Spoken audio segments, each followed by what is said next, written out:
maybe you might be able to tell me. We're all there, right. Okay. Folks, a very good evening to you all. This is your weekly dose of Mauls, Balls and All, where we talk about all things rugby and we cover the current stories that might be going through social media and print media at the moment. Joining me at the moment are regular contributors. We have Mike Reedy there. He's the man. He's the Irishman in Glasgow, folks. He's the Irishman in Glasgow. There he is. The only one.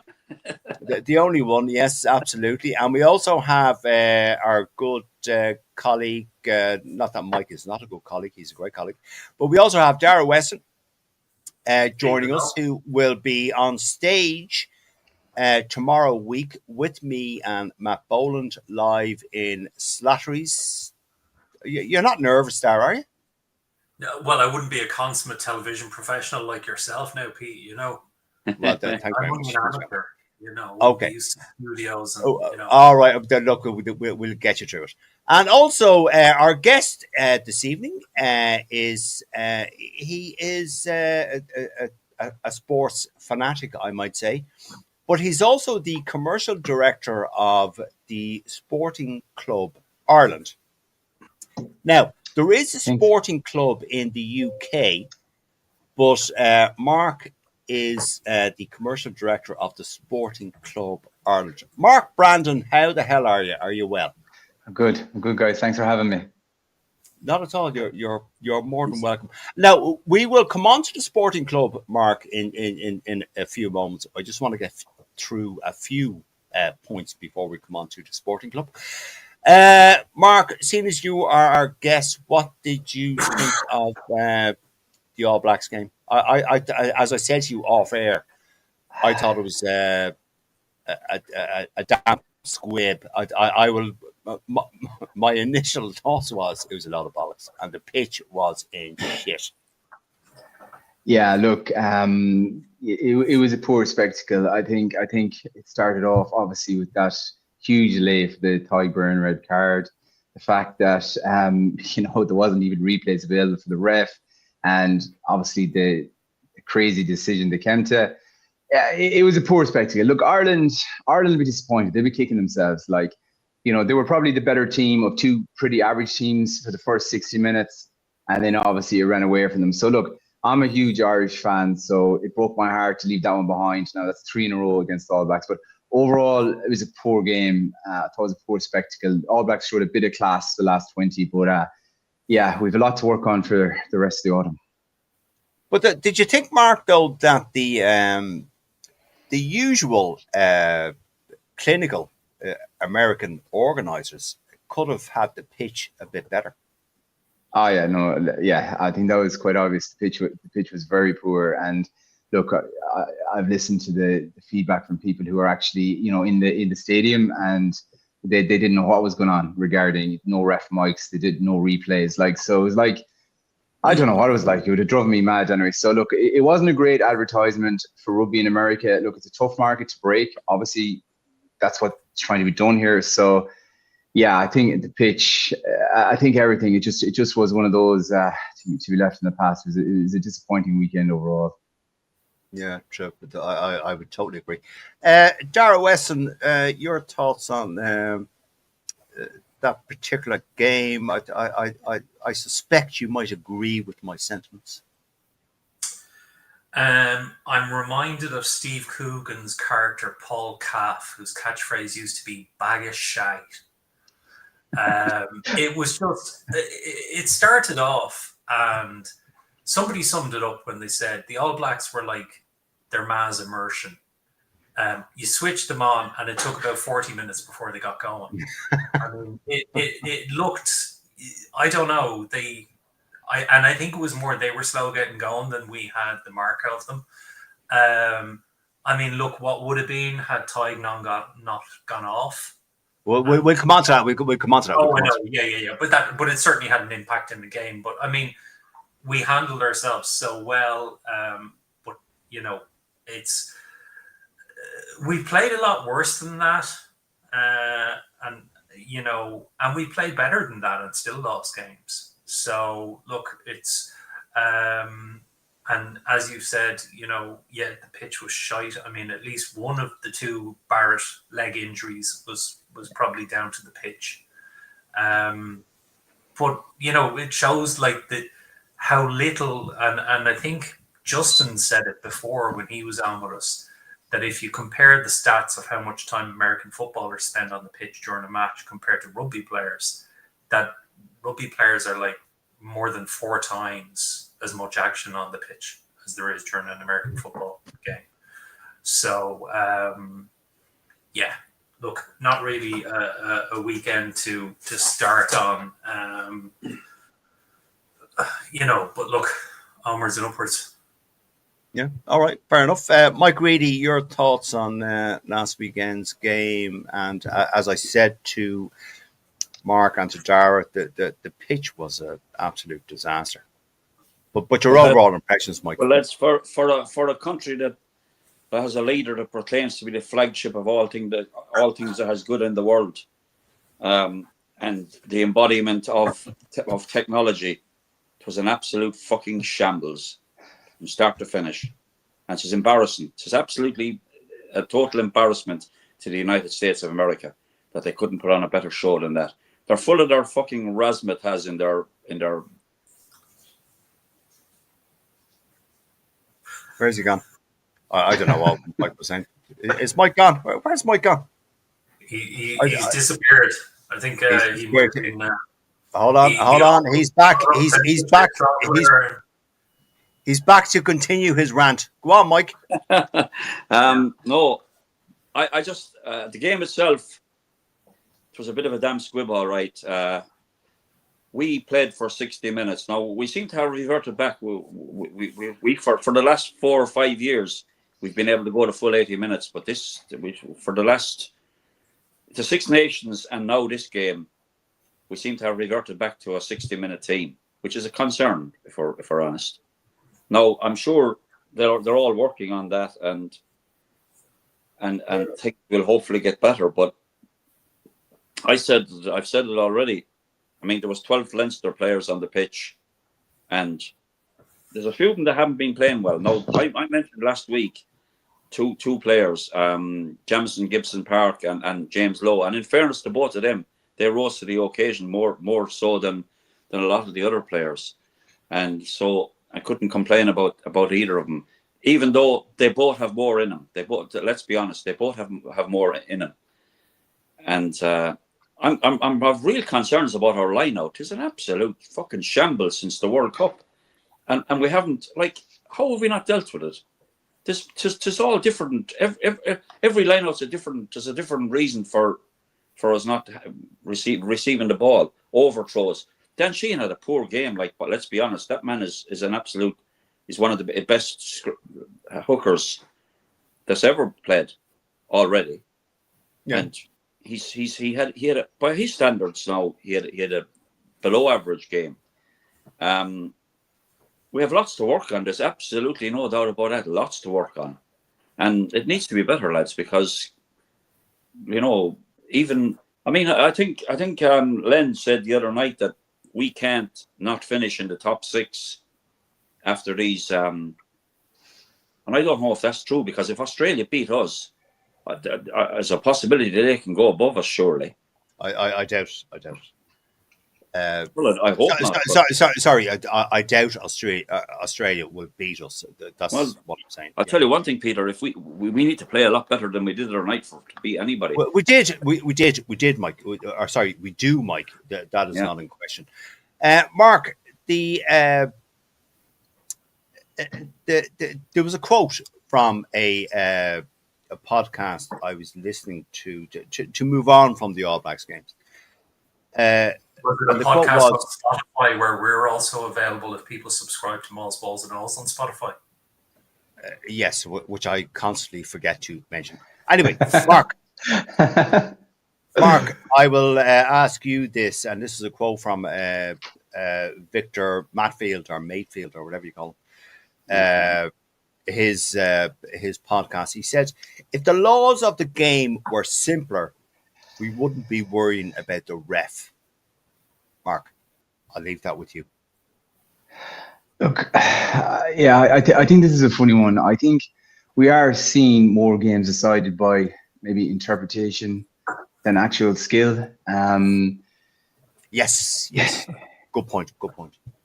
No, I genuinely think that because if we don't know, if we don't have a clear picture of the rules, say for example that red card, I don't want to bring it back up again, but just an easy example. I was listening to Bernard Jackman, and he said Dan Jones, the video official, or in the bunker, he didn't actually have a get out to actually not give that red. So I don't know. The rules really do frustrate me at the moment. And you bring someone new to watch the game. Like there's probably a lot of new people in the audience. And it's very hard to explain the game. Like I'm a rugby nose, probably like you guys, so I know the rules, but there's a lot of them, and they're not all straightforward. So I think there's a lot of still a fair bit to be worked out, and we'll keep rewriting the rule book as well, which doesn't make it easier. Well, funny enough, Mark, a good point made. We had the international rugby referee on here, Luke Pearce, and he said that. Now, I'm repeating myself, but for the sake of this conversation, I'll say it again. He said prior to coming onto our show that the game of rugby is too complicated, and we spoke about this last week with the author Brendan Fanning. But Luke Pearce, being an international rugby referee, Mark, he said the game is too complicated.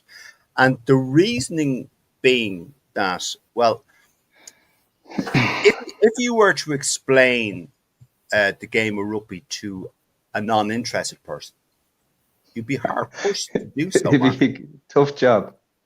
It'd be a tough Yeah, job.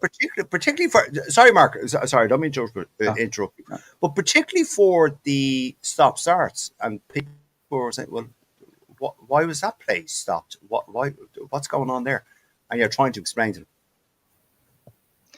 No, look, I just think it comes back to if players, coaches, and fans can't agree on what's legal and not legal, that's a problem for the sport. So I definitely think there's room for improvement still in that area. All right. Okay. Dara Weston, we've covered this. Are you still stuck on your opinion, Dara? On the fact there's too many laws. Yes. Sorry. Yes. The laws of rugby used to be sound. Then World Rugby, especially during the Billy Beaumont era, started changing laws. And messing around start the Billy Beaumont and trialing new laws in the southern hemisphere, and then pushing them up here, or trialing them down there, and then not coming. And you'd be there watching a match in the pub with your mates, and you'd be going, "Is this new law being played here, or has that not come up here yet, or what's happening?" And you wouldn't know where you were. So for the referees, it must be an absolute mind bender, because if you're refereeing in both hemispheres, you're down the rugby championship, you're playing to possibly one set of laws, then you're coming up to the Six Nations and you're refereeing with slightly different laws because some of the new laws haven't been implemented yet in the Northern Hemisphere. So it must be a complete mind wreck for them. Having said that, I think there seems to be an eroding of the power of the ref between the TMO, between the bunker people who are kind of the TMO. At least we know who that is. The bunker people are just anonymous people. They may as well be the fucking Wombles of Wimbledon Common, because we never know who they are, and they make the decisions on whether something's going to be upgraded or not. Apparently, the lad. I heard somebody saying this in the group chat that I think it was Claire might have mentioned it, that the lad who was TMO at the game on Saturday was actually the TMO that missed the French girl having a chew away from the game as well. In Tempest, Dara. In Tempest. There you go. So, that lad possibly hasn't the best eye for detail to be doing TMO and looking at screens. As Mike said, the fact that they didn't have the infrastructure set up, where the ref was there going, I can't see anything on screen, I can't see anything on screen. They were like, if you go over to the sideline, we have a monitor over there for you. That was kind of embarrassing and didn't look good for them.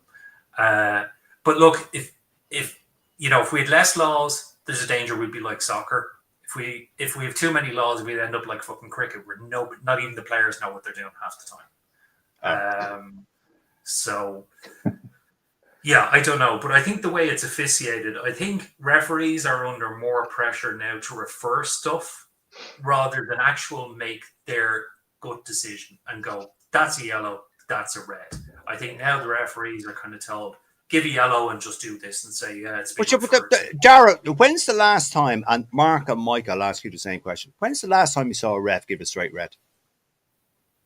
I haven't since the bunker came in. Yeah, I think there was one. Was there one given in the quarterfinal of the Pro 14? I think, or the top 4, the French last season, and it was like it was basically like a clothesline tackle, clattered the fellow in the neck and nearly took the head off him. So I mean, it was a straight red, but there's too much ambiguity now where it's kind of just give it as yellow and refer it, and that's abdicating the referee's responsibility.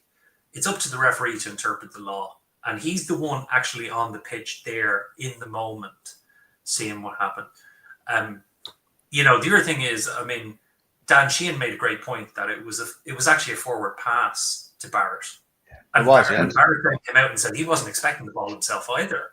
Yeah. So he was saying, look, it was a forward pass, so he hadn't time to get himself. So he was like this, trying to kind of, stop having anything hanging out, any arms hanging out or anything that could hit anyone.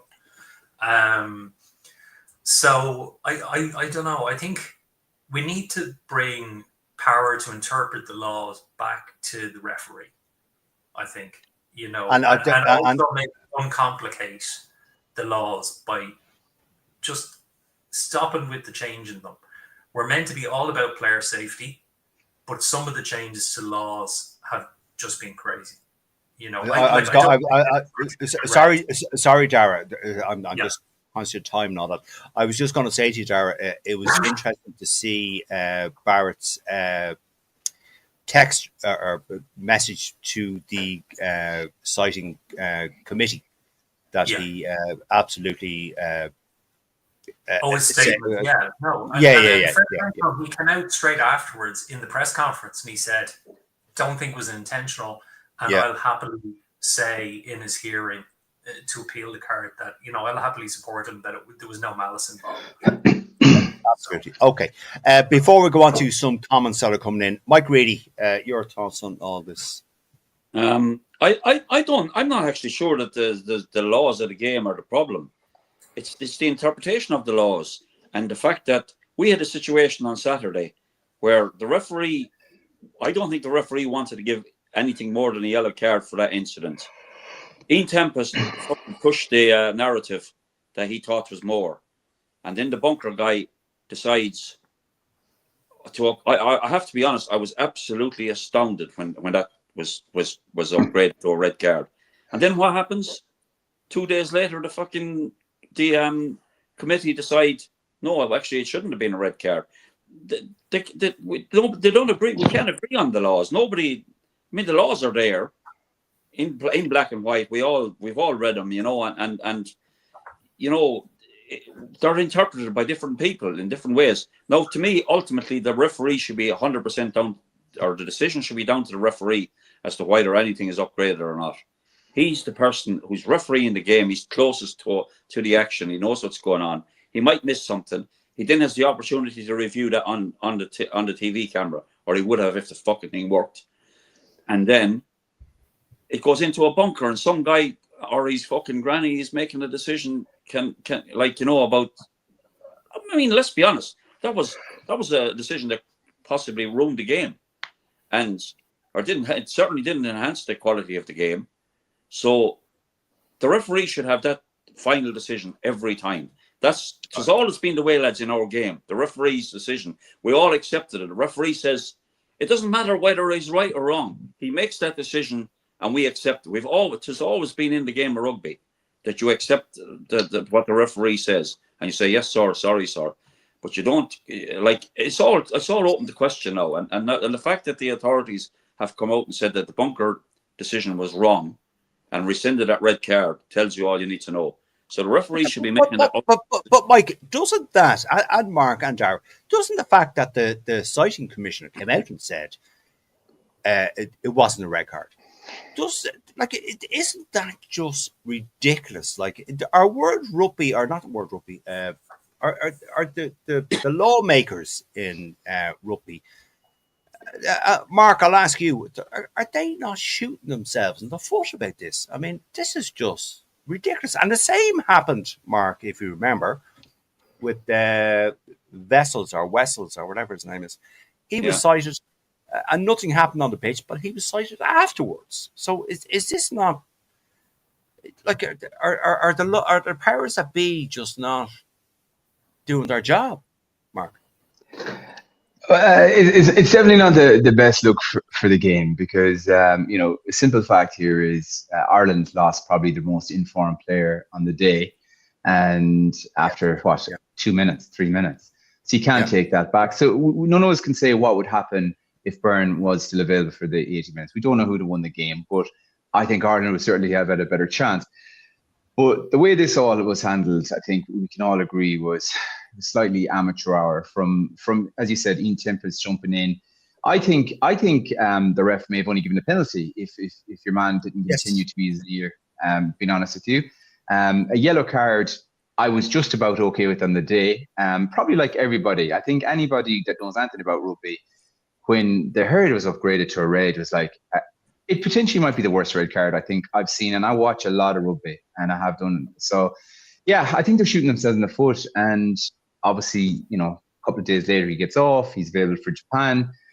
Well, that's not the game Andy Farrell wanted him for, Japan. He wanted to play the full game against the All Blacks. So, I don't know. There is a problem here. This is bringing the rules right back into the spotlight, and probably, some of the officiating that is under par and has been for a while. So some of the refs at the moment probably aren't right up to standard. Like the ref you had on as a guest, wonderful ref, but the guy in the middle, and I watched top 14, not the best ref. And I don't want to, like Ian Tempest as well. You just mentioned what he missed in the female World Cup game. So inconsistent across the board. So we're doing ourselves no favors.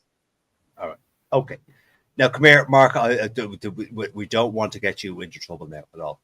So you can speak freely. You can speak freely, whatever you think. All right. Okay. A few comments. Gregor Galway. Hi, Gregor. I'm over it. That wasn't a good showing ahead of Rugby World Cup 2031. Our colleague Len, I thought CAA had taken Mike out. Okay, fair enough. Very good. Let me just scroll down. There was a couple of other good comments here. Sorry, gentlemen. Just let me. They pop up. Our other colleague Matt Boland. Australia don't have enough point to leapfrog us in the world rankings. Okay, thanks for that, Matt. Mike Sheedy. The first half was good. Second half was so poor. But that ref and TMO, they destroyed the game on the night. One-sided ref and the TMO. Not the first time doing this before Irish Rugby Women's Team 2. Okay, I think we mentioned that. Richie Westman. How are you, Richie? I watched the AB Ireland fake with a crowd of all of us. Rugby Noise, and Mark said.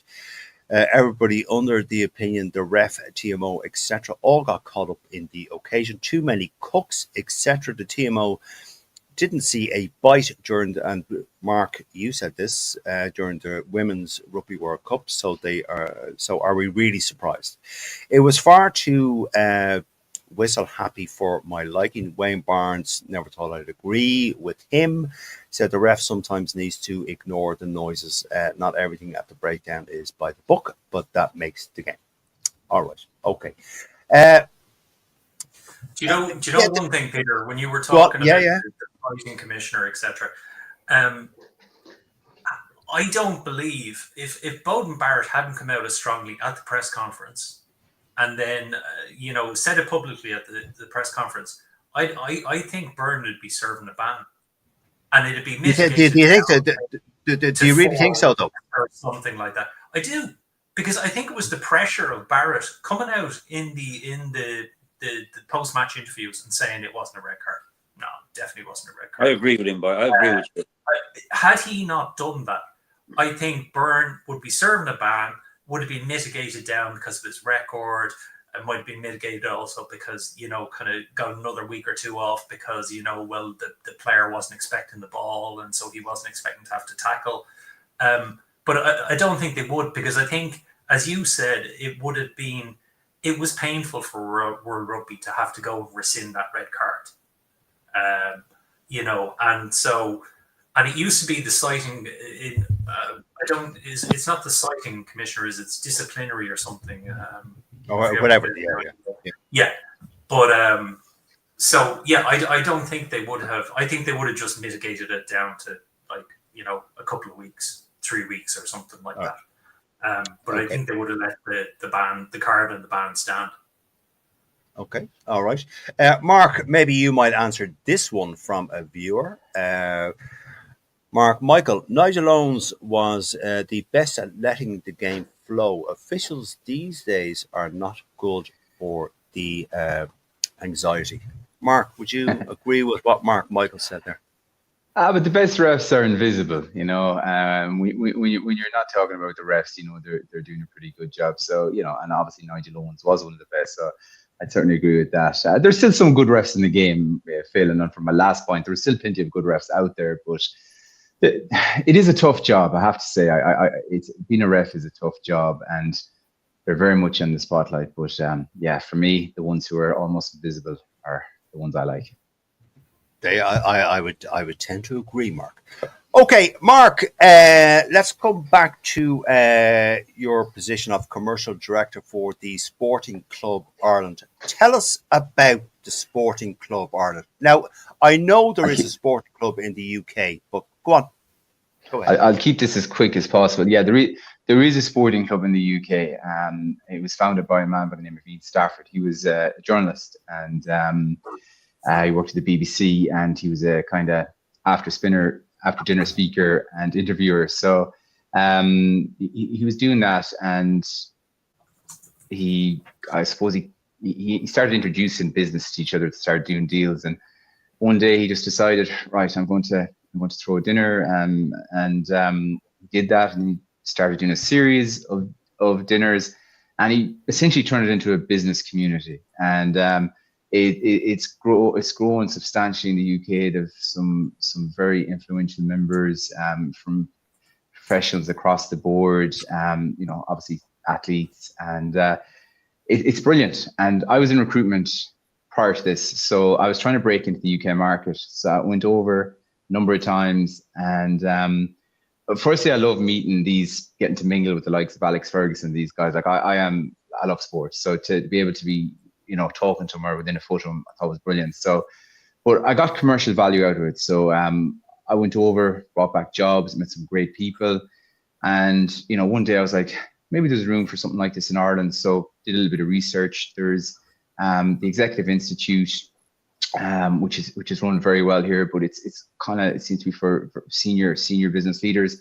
And then Rob Hartnett has Sport for Business, which is a little bit different. It's kind of an educational type community. So I said, right, we'll give it a go. Talked to a lot of people, and we launched back in April. So essentially, it's a business community where we try to bring together professions across the board, using sport, the world's greatest common denominator, as a way to get people in the room. It's all about creating opportunities, opening doors for each other and stuff like that. Because when I was in recruitment and I'd look for a small thing like a brochure, I'd go on Google, and maybe 3 of the first 10 would be in the UK. So just if I needed something fixed tomorrow, maybe I met Peter at this event, and just I rang him, and vice versa. Just trying to create a community, obviously with sport being how we try and get people in the room. And yeah, there's a lot more to it, but it's going really well. With some very exciting events planned for 2026. Members are joining now, and we've obviously got Martin O'Neill next Wednesday, which looks like it's going to be a good event. And we've got Johnny Sexton and Peter O'Matney actually both in January. So the message is getting out there. It does take a little bit of explaining, but yeah, it's about creating opportunity and networking with people. Mark, where is the Johnny Sexton, Peter Manley gig on? So I saw Johnny, I think we're coming up. yeah, we have Johnny in the Alex Hotel on January 15th. So it's 2 weeks out from the Six Nations. So we hope Brilliant. timing. I'll be there. I'll be there. We've actually we're doing Peter and Thomond Park on January 29th. So I won't be there. no, I know. His good buddy Stephen Archer is going to do a cameo as well. So Stephen's a lovely fella. Yeah. So that's the small overview of the Sporting Club Ireland. Well, very good, and listen, best of luck with it. I think it's great. It's kind of like LinkedIn for sports people, isn't it, Mark? Is that? Well, I'm calling it a real life LinkedIn, basically, because trying to get people together, and we are actually looking to launch an athlete initiative down the line where anyone who wants to grow their network, we'll offer them very discounted rates to be a member of this club. It won't be for everyone because they're too busy in their career, but it might be for some. So look. There's a lot to it. We're trying to put a lot of pieces together, educational pieces. So yeah, it'd take about 3 podcasts to explain it properly, but we are getting there. And anyone who wants to promote themselves or their business should take a look. All right. Okay. Very good. Thanks, Mark. Not at all. Not at all. Jackman has a similar thing for rugby. Is it Rugby Connector? Yeah, Rugby Connector. Where it hooks up players and coaches with like teams who need players, coaches, etc., etc. Brilliant concept that is. It is, yes. Just another comment here from our good friend Una McGowan. Absolutely awful atmosphere at Soldier Field. We had to message home to see what was going on during the burn incident. All right. Let me see. Richie Westman here. Connacht game. Ben Adamson, awful ref. Holly Davidson, TMO, said there's a suggestion of a grab from Wessels or whatever you pronounce it, but we can't see it. Said Murphy was reactionary, but to no high degree. I think Adamson, gave Murphy a straight red, no bunker bollocks. Okay, I love the way the Irish are just straight up. They're just no bunker bollocks, none of that sort of stuff. That could be the new term for the bunker bollocks. It could be, yes. Richie Westman again. Davidson said it's a yellow. Adamson cut her off and said, no, it's a red. My decision, etc. Yeah, that's the thing. With that's been mentioned online and in print media about Adamson. He tends to do that. Lewis Patterson, I wonder how much force Barrett's gum shield detected. I would suspect not an awful lot. Not enough to trigger a HIA anyway. So yeah, well, exactly. James Grennan, our colleague James Grennan, good point, Mark. Invisible ref is the best. Great to see you on the show. There you are. Okay, let me just. Well, we were talking about invisible refs, and we talked about St. Nigel of the Owens. One of the things that he said at I know we were at different live events. He was at Peter, but one of the things he said was he used to always work with his former mentor Derek Bevins as TMO. Yes. 90% of the time, Derek Bevins used to be TMO for Nigel, and they knew each other kind of inside out. So maybe there is some kind of thing in World Rugby and the federations actually pairing referees and TMOs so they get a bit of a working knowledge with each other. So that the TMO can go, that's something he or she would have carded had they spotted. I better let them know about that. Or go, yeah, no, there's not much in that. I'd say they saw that and they're happy to play on. So they kind of understand it more, I think, because ultimately the TMO is meant to be a second set of eyes for the referee, not telling the referee what to do. Yes. No. I agree, Darius. Mike Reedy, any thoughts on all of what myself, Mark, and Dara have spoken about? Well, basically the same thing. I do. I mean, like I said already, I do think the ultimate decision has got to be down to the referee all the time. And one of the lads just mentioned the Wessels incident. That was another perfect example of Adamson, or no, the TMO in that game, the female ref, what's her name? The Scottish. Ollie Davidson. Holly Davidson. Holly Davidson said right away, I think this is something that needs to be looked at. You know, there's something in this. And Adamson said, no, actually, no, I don't think so. And he disagreed with it. And what happens? Goes back to the committee, and they decide, no, bollocks. They give him 9 matches. So lads, there has to be consistency. They have to all agree on the same set of principles. But there is none, Mike. This is the point that Victor Mayfield or whatever his name is, was making on his podcast. There is no consistency. No, there isn't. But there's a set of laws that everybody is governed by.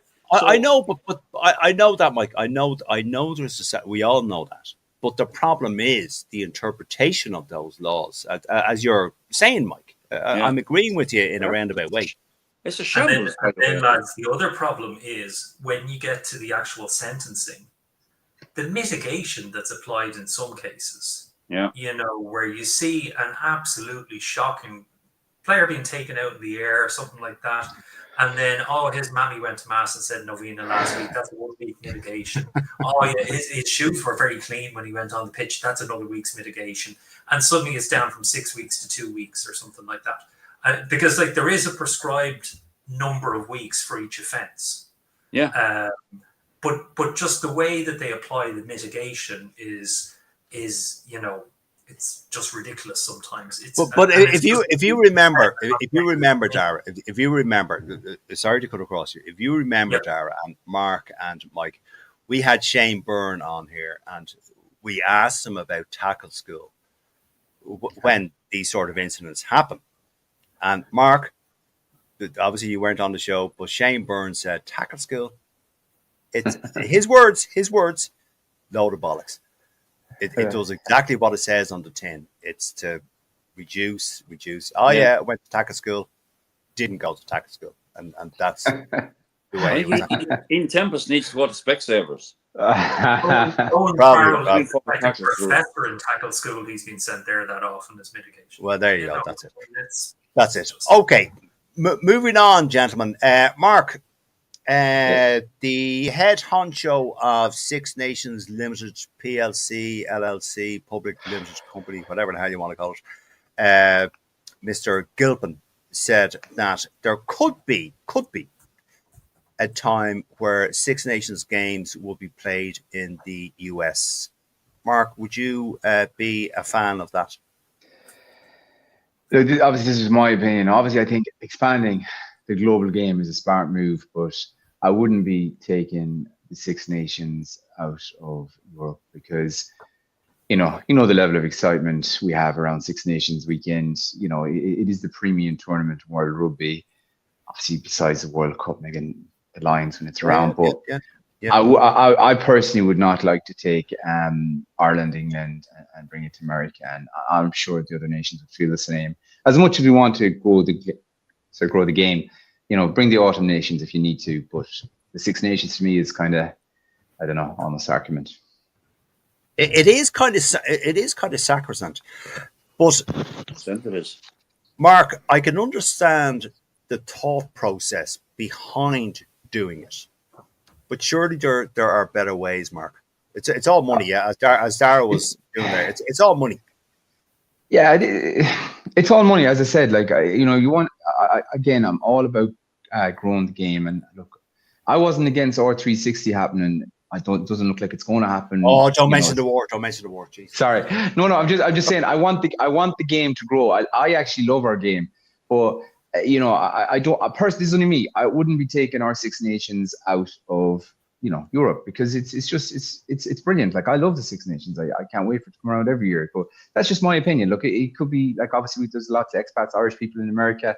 They'd love to see a Six Nations game over there. But judging how the one at the weekend went, it wouldn't be a great spectacle for us at home. No, true. Actually, Mark, now that you've mentioned it, I'm not going to ask Dara or Mike because we've spoken about this ad nauseum, and we'll probably cover it with Brent Pope in our live show tomorrow week. What do you think about the R360 idea? Look, I thought there was something there But I couldn't, when I thought about it, I couldn't see how it really get off the ground. Like, it's grand having a weekend spectacle. It's almost like the sevens, but just with brand new teams. That don't have any real support, or I don't know. Besides the money that the players could have got, and I'd love to see the players get money. I don't know. I like our game as it is personally. Obviously, I'd like to see more investment into it. I'd like to see, I watch the Premiership, obviously the URC, the top 14. I'll watch anything. I even look at the Championship now sometimes on Clubber. But I like, let's expand what we have. Let's make what we have better, the best we can. And I don't know the answer as to how to do that. And obviously there's smarter people than me in higher up positions, and they're probably figuring that out themselves. But I don't think there are 360s personally. I don't think it's a runner now anyway at this point in time. And it's gone quiet again. I listen out for it. I listen to the good, the bad, and the rugby to see if they ever bring it up. But it seems to have gone quiet again. So I don't know. Yeah, I honestly don't know. I'm not that sad it doesn't go ahead, but I wouldn't have been sad if it did, as long as it didn't take our best players away. That was the only thing I was worried about. Right. Okay. And particularly, Mark, the fact that a lot of the rugby unions have come out and said, "No, Dara, I know what you're going to say about Anton Dupont. I'm not going to ask you, Mike. I know what you're going to say." But a lot of the rugby unions came out and said that if you join R360, you're not going to be eligible to play for your country. Now, Australia went an awful lot further and said you will be banned for 10 years. So, Mark, it is like, I don't know how this is going to run.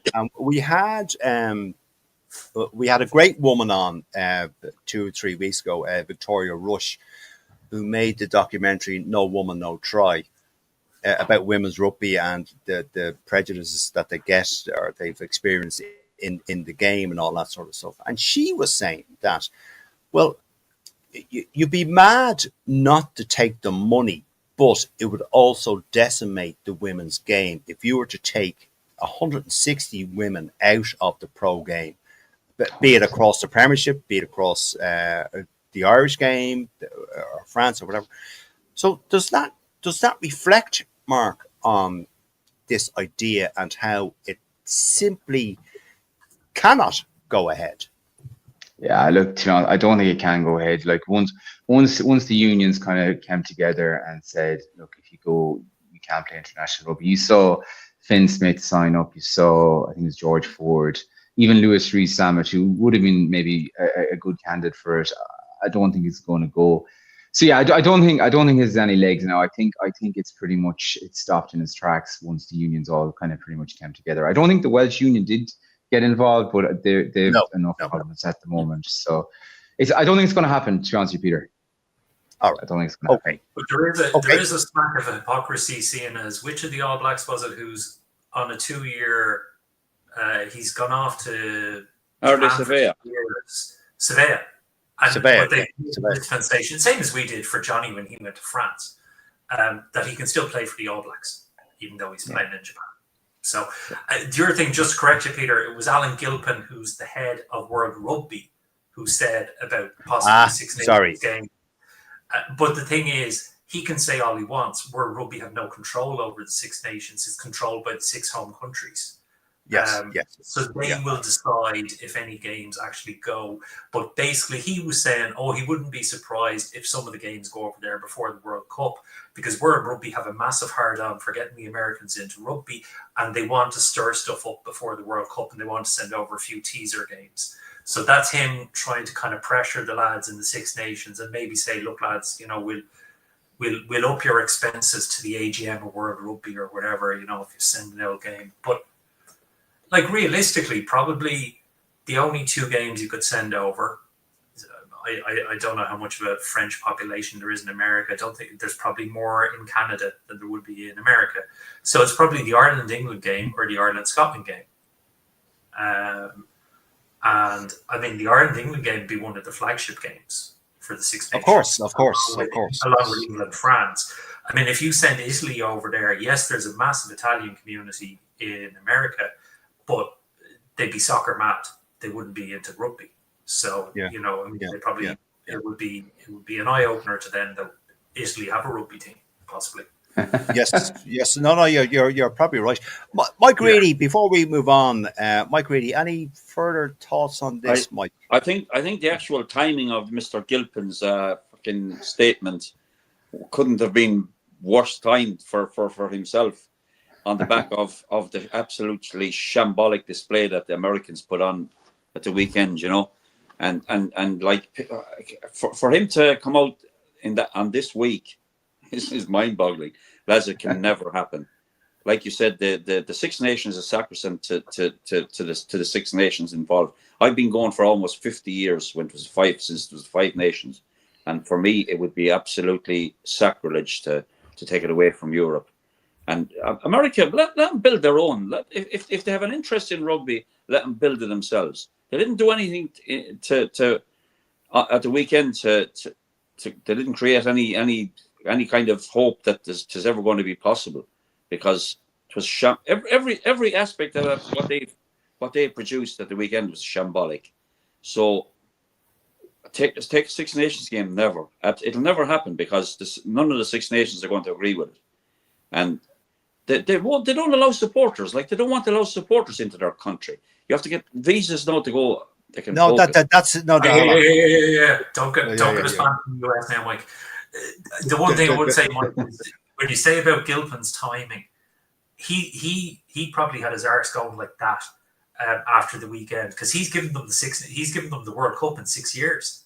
Yeah. So he's probably regretting that now. going, shit, we need to get them used to rugby games and actually, having, TMO things put in the telly and stuff like that. So look, he obviously wants more matches going over there to kind of get them used to greasy wheels. And also a weekend that the Scotland B team put 85-0 on the USA team. That was ridiculous. That was a training session. There you go. Well, it was, but Jenny Ager, whose son we've had on this show before, Jack, who plays for Connacht.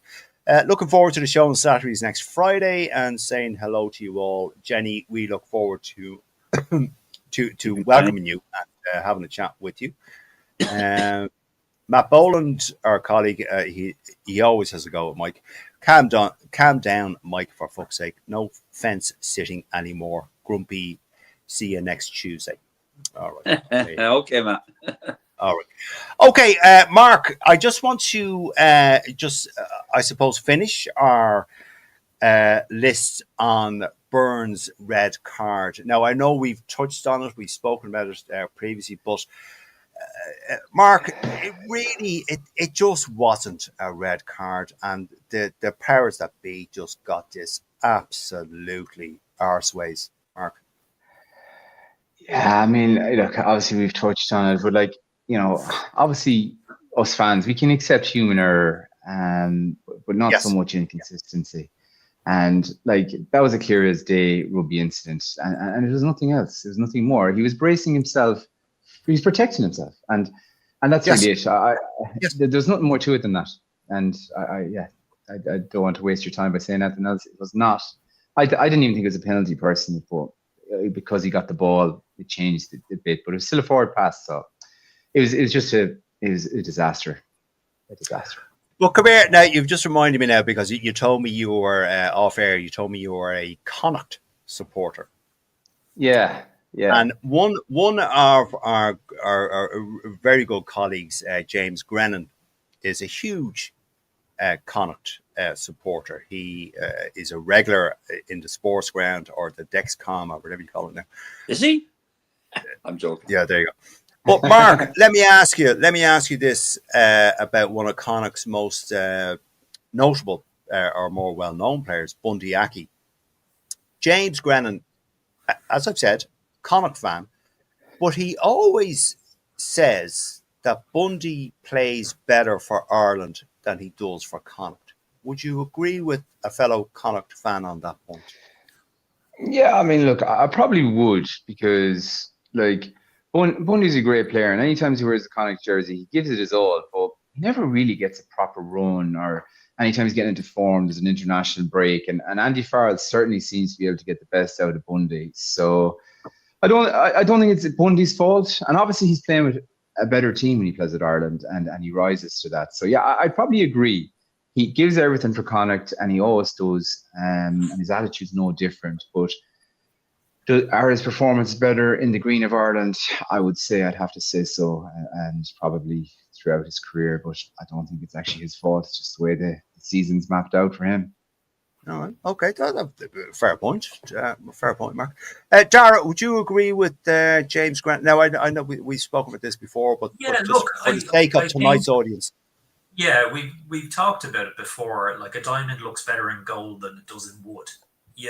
So, I mean, not being disrespectful to the Connacht players, but you put a player amongst a load of other stars, and it brings, Bundy gets better service, maybe, etc. in an Irish game. Now, take into account what Mark says as well about the fact that, he's off, he's playing with Connacht, then he's off for, autumn series, then he's back for a game or two, then he's off for Six Nations. So, look, it's and you'd say, when you put on the shirt of your country, you give it an extra 10%, at least. Yeah, so. Fair enough. Yeah. But Mike Reedy, would you agree with what Mark and Dara have said there? And now James has said this before, so it's nothing new. I've heard James say it, yeah. I think personally, I mean, Bundy obviously made his name first of all for Connacht before he ever got a chance to play for Ireland. So it can't be said that he's never really performed well for Connacht, because he obviously has, because he would never play for Ireland otherwise. He has played, like, I mean, Kuipers in the last Six Nations, or prior to that, in the World Cup, he was outstanding for Ireland.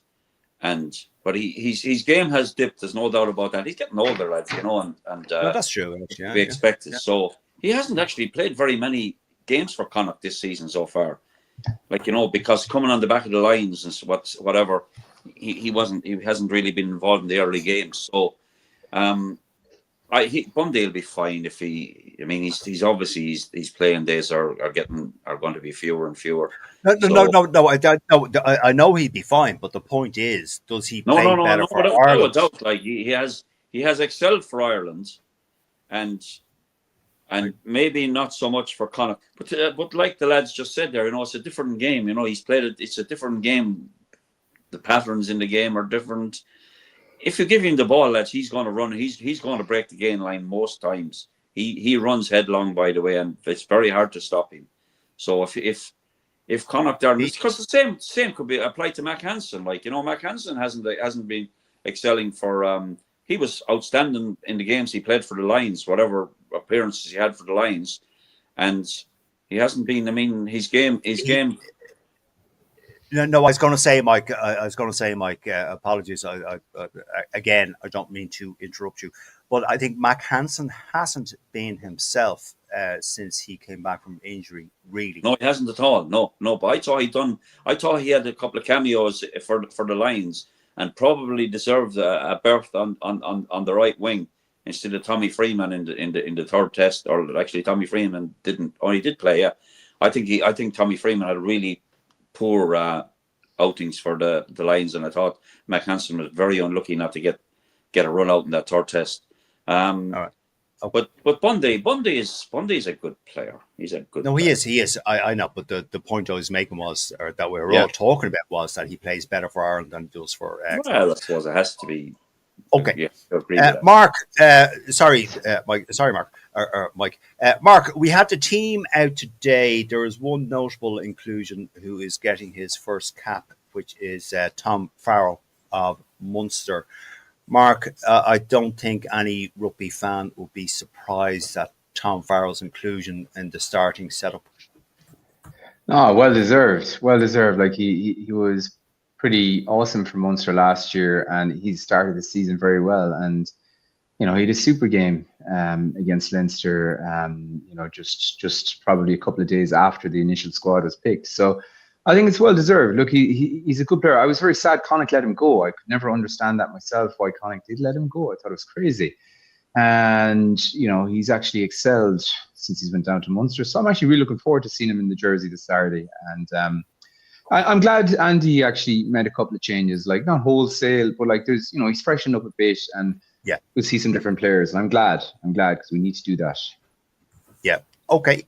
And actually, Mark, the other player I was glad he picked as well was where am I looking at? Nick Timoney.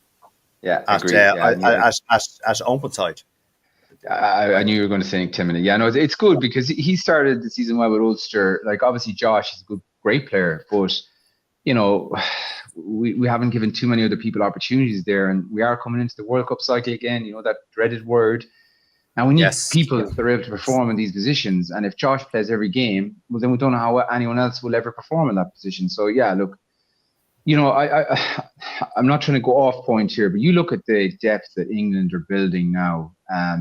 Like I looked at their A team for the weekend, and it's phenomenal. Like their wingers, we would take some of the pace of some of those guys. Like they're 6, 7, 8, 9, 10 deep, the top in pace. So I'm looking at England now at the moment with a little bit of jealousy. Like they're building again, and we just got to stick the pace and try and get it right for the next 2 years and really go at that World Cup, and then let the boys who are going to retire. So we have to do a lot right to stay at the top table and probably have our best ever World Cup. Didn't mean to. I tell you, Mark. The Ireland 15. The Ireland 15 that were picked to play Spain. That's a good team. Looks great. Team. Yeah, it does. That team excited me, to be fair. So kind of it still gives you hope. So, but it's just about giving these opportunities in the actual, in the first team. When do these opportunities come? Because we're running out of games. We're running out of games in 2027. We're not going to do much change in the last 2 weeks because we need to not lose too many points and we want to win. So yeah, just my point being, when do they get the chances? Is the only thing I'm worried about. I agree with you, Mark, and very valid points you've just made.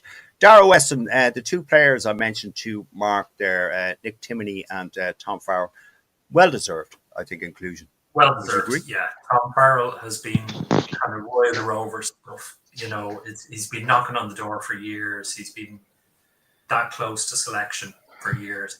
So he's finally got his turn, and hopefully he'll give it his all and do everything he wants to do in the shirt. Nick Timoney, his future wife Megan Augusta is always telling us how he should be playing more for Ireland. So I mean, that's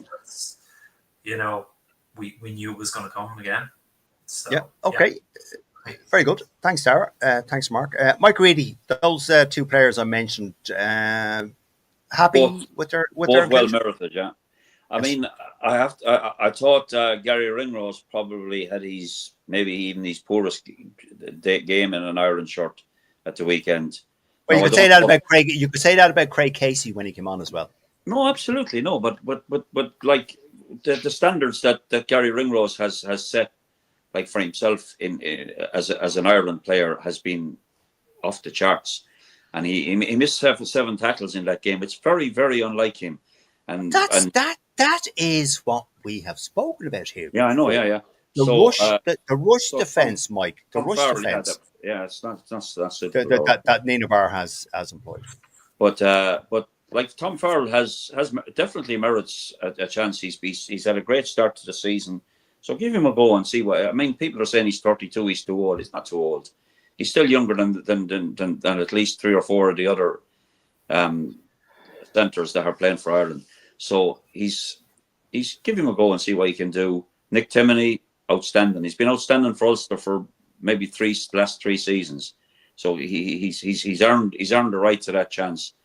And again, like I honestly don't think he's going to diminish our performance in any shape or form. There's another. I mean, Stockdale. Sorry, Mike. Go on. Jacob Stockdale has been included now, and some people are complaining. I was just going to ask about Stockdale. Jesus. Oh, sorry, I apologise. I didn't know you were going to ask one either. No, I was going to. Wait, we're nearly on time. Well, I'll let you lead on to that then. No. I tell you, no, hold on, Mike. 1 sec. Mark, Stockdale's inclusion. I am not a Stockdale fan. Mark, are you? Ah, so I actually, again, I think he looks good this year. Look, I mean, obviously he burst onto the scene. We all know that, and then obviously he fell away. But he looks to have put on size. He looks to be lean. He's look. I've seen those 2 games this year, and he looks to me he looks very good. He's a huge man, and he's still got a bit of pace. He's still got a chip and chase. I'm actually excited to see him back in the Irish jersey personally, and I think he'll do well. I want to say one thing on Ringrose, guys. Sorry, Go on. he obviously did. I saw a lot of criticism towards Ringrose at the weekend. I think somewhat unfair. His timing was off, but that's because he's not had any match practice. He lives on the edge, and when he hits those tackles, that's great for defense. When he doesn't, obviously, it's costly. But it's match practice. He doesn't have match practice, and I think that's. I know he does it. He does it other times, but he was particularly rusty this weekend. So I think that's why he was a little bit off, because I've seen huge criticism online about him. So apologies. Yeah, I completely agree with that, because I mean he basically, if you remember, he excused himself out of the Lions. He recused himself from selection because he didn't feel that he was 100%, and he hasn't had much experience, much game time since then. So, one game. You know, Yeah, exactly. Yeah, you're right, Mark. Yeah, and Dara. Yeah. Okay. Before we go on to our games coming up this weekend, and we will end the show on. Can I say one thing about Stockdale? Go on. There's always some crowd in America going on about, the second coming of Christ is going to be this year, whatever. There's the same thing about Stockdale. There's always, Stockdale's going to come back to form. Wait till you see, he's going to be back in the green jersey. He's going to be back to the days of old. I don't know. I think after this series, he needs to really prove that he can get back to form. Because he's had good moments in form for Ulster, but it hasn't transitioned back to the Irish team. Yeah, true. Mike, sorry, Darren. Go on, Mike. Yeah, you say if he doesn't prove it against Japan, lads, it's the end of the road for him. Then, as an Ireland player, really, he has to prove it. He's getting a chance, and I think these are really like. Yeah, no, you're right. Yes, our colleague Matt Boland, super show, lads. Thanks, Mark. Brandon, great insight into the sporting club.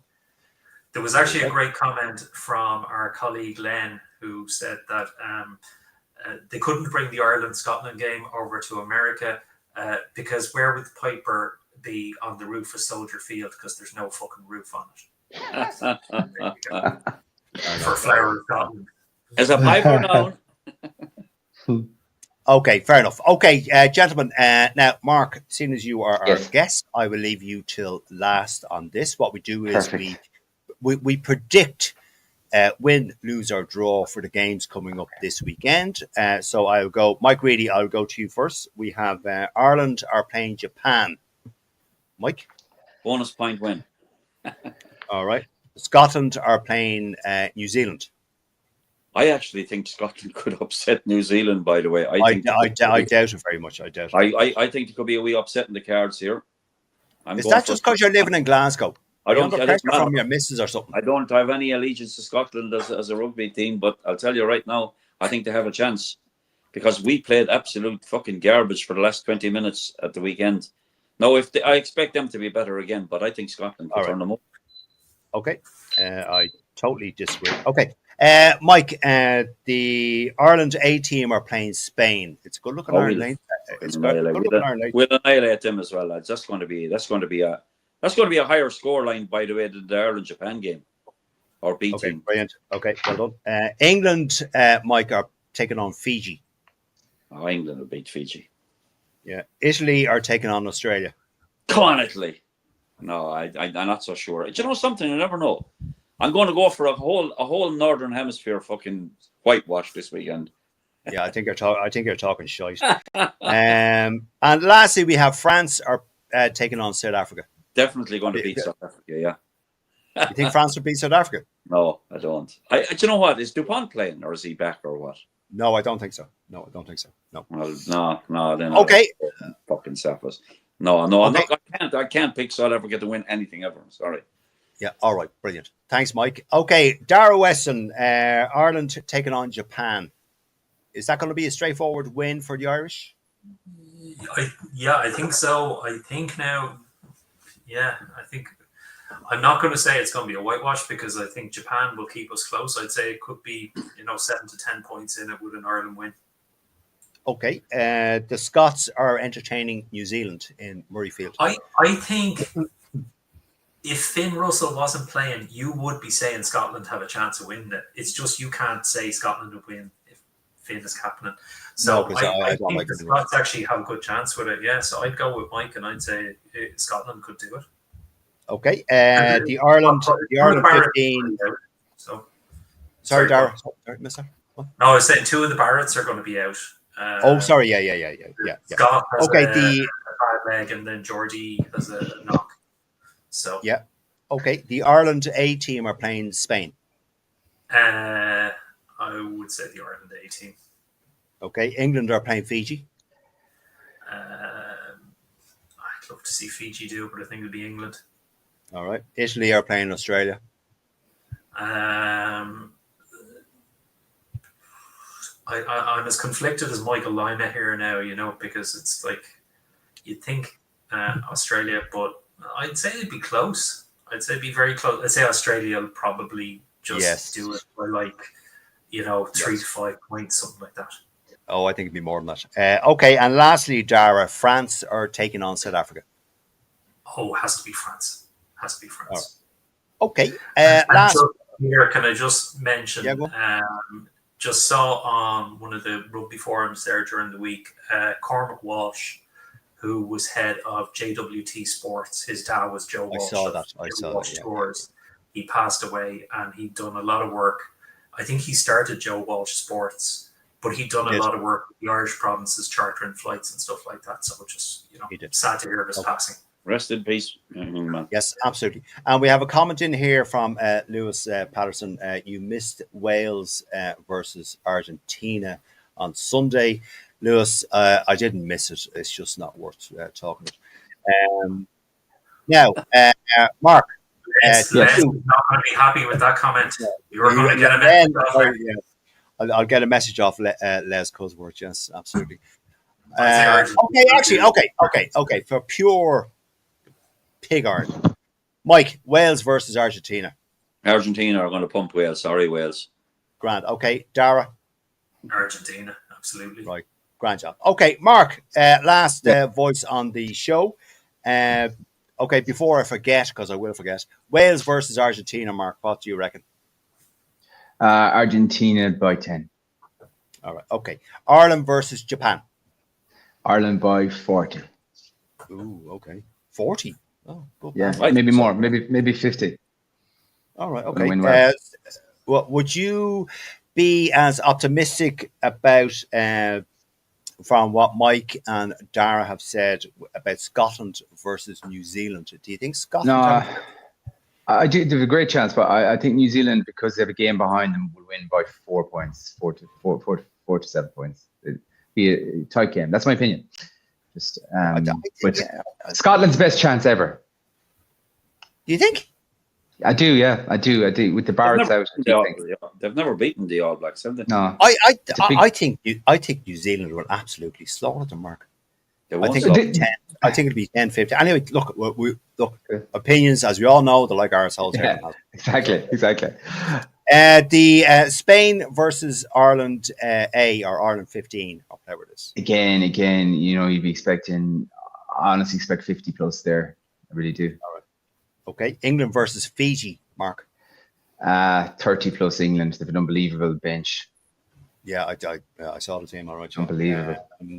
Italy versus Australia, Mark. That'll be tight, but the guys got Ikitau, I think, and Hooper back. So, and Carter Gordon, who I don't really know is back. Australia by 9 points. All right. Okay. And finally, Mark, France are entertaining South Africa. South Africa by 12. Oh, okay. They're unbelievable, South Africa. They're unbelievable. I can't bring myself to fucking say they're going to win it, and I'm sorry. It's just against every fiber in my body. You just look at their team, you just look at it, and it's unbelievable. That's all I'd say. Yes. Yes, absolutely. Okay, that is all we have time for, gentlemen. If the viewers, if you're watching, if you like the show, you can hit subscribe on YouTube. Just search Mauls, Balls and All. The show will be later uploaded onto Spotify. You can also hit subscribe there. So our thanks to you for watching and all your comments coming in. I didn't get around to all of them, but we got through as many as we could. My thanks are to my colleagues in this endeavor, this group and this video. Mike Reedy and Dara Weston. We will be live tomorrow week in Slattery's Pub. We hope to see you all there. You can get your tickets on Eventbrite. And our guest this evening, he is. Are there many tickets left, Peter? Or should they rush if they want to get some of the last tickets? The last time I checked, I don't think there was that many left. They're nearly were sold out. Well, there you go. There probably is sold out. I don't know. I haven't checked. And our collective thanks to our guest, who is Mark Brandon, who is the commercial director for the Sporting Club Ireland. Folks, if you don't know what the Sporting Club Ireland is, go check them out on their website. Mark, what is your website address? thesportingclubireland.com, is it? It's just thesportingclub.ie. Thesportingclub.ie. There you go, folks. Yeah. That's it. And for people like myself who thought it was the Sporting Emporium, Dermot Desmond's Casino behind Dawson Street, which is always good for a late drink in town. Yes, it is. There you go. Yes.